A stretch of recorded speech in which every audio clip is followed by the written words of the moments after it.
by far the most interesting storyline in Washington this year with the Commanders is, I know they've got a new owner, Josh Harris. That's cool and interesting. But to me, the most interesting story is their offensive coordinator, Eric Bieniemy. He's trying to prove himself. And I'm not sure it's going to work. I really don't know. I mean, the guy's interviewed like 17 times to become a head coach, and there's already a lot of consternation and frustration with his coaching style in Washington. It's wild, man. It's a fun experiment where I'm not sure what's going to happen, and there's nothing more beautiful than when you're not sure how something's going to work out. Now, in Kansas City, he was the offensive coordinator last year, and for a couple of years, they won 2 Super Bowls actually while he was there. And Eric Bieniemy never got the credit for their success on offense. The credit always went to Andy Reid, the head coach, and Patrick Mahomes, the quarterback.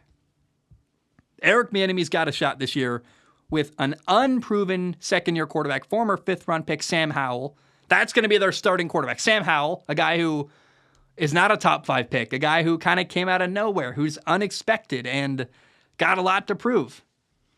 And it's kind of a cool roll of the dice because if Sam Howell can come out and look like a superstar or play at a high level and win a lot of games, then Eric Bieniemy is going to look like a genius, man. I mean, what a way to bet on yourself. If you can turn this guy, a former 5th-round quarterback, into a starter that's playing at a high level, you're going to look like a great offensive coordinator. And they've got a lot of weapons in Washington on offense. They've got 2 running backs, Brian Robinson. Bijan Robinson's in Atlanta. Brian Robinson at running back and Antonio Gibson. You've got 3 good receivers, Terry McLaurin, Jahan Dotson, Curtis Samuel. I really believe in tight end Logan Thomas. He's a guy that I think has untapped potential that with a good offensive coach could get more out of him. And we saw what Travis Kelce was in Kansas City. By the way, Travis Kelce's a former quarterback. Played quarterback at Cincinnati, switched to tight end.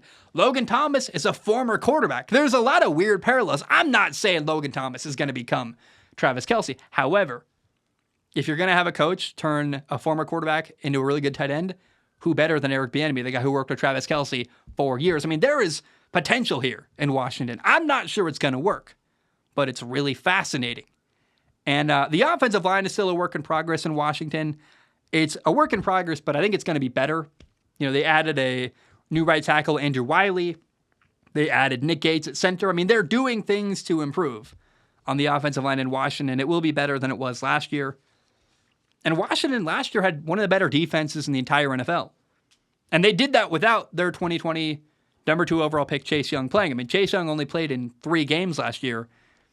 So I want to see what Chase Young can do this fall. Can he come back, play at a high level, maybe have his best year of his career so far? And another thing that's kind of interesting in Washington, they drafted a corner, Emmanuel Forbes, number 16 overall. He's likely going to be a day 1 starter. A lot of people were skeptical of the pick and criticized the pick and said they overdrafted him and overvalued what he could do.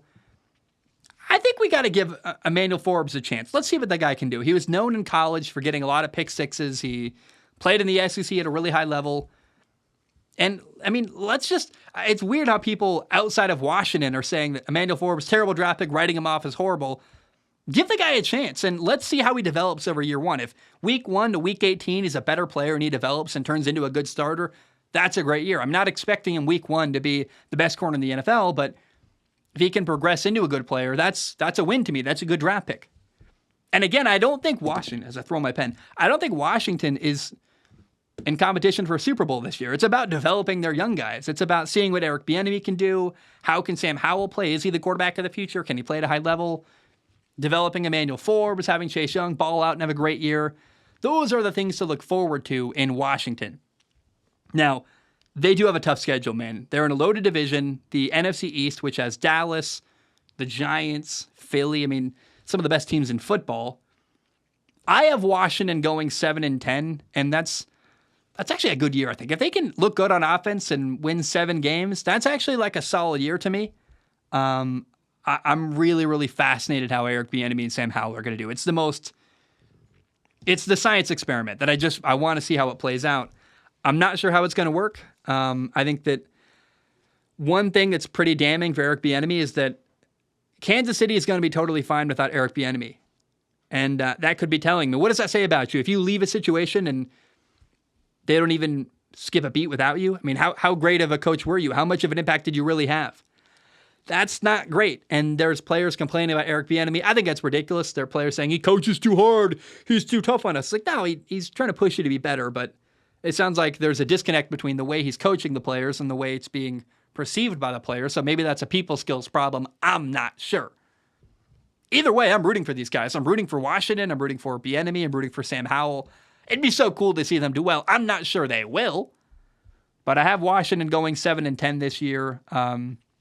Middle of the year season. If they lose a lot of games, though, and the offense looks great, that's still a successful year, in my opinion. They've got a good defense, though. And so if they've got a good defense, the question and all the pressure goes on Bieniemy and the quarterback, the offensive side of the football. So, man, it's going to be fascinating. I'm not sure it's going to work, but I'm going to pay a lot of close attention and have a lot of fun watching the Commanders this fall.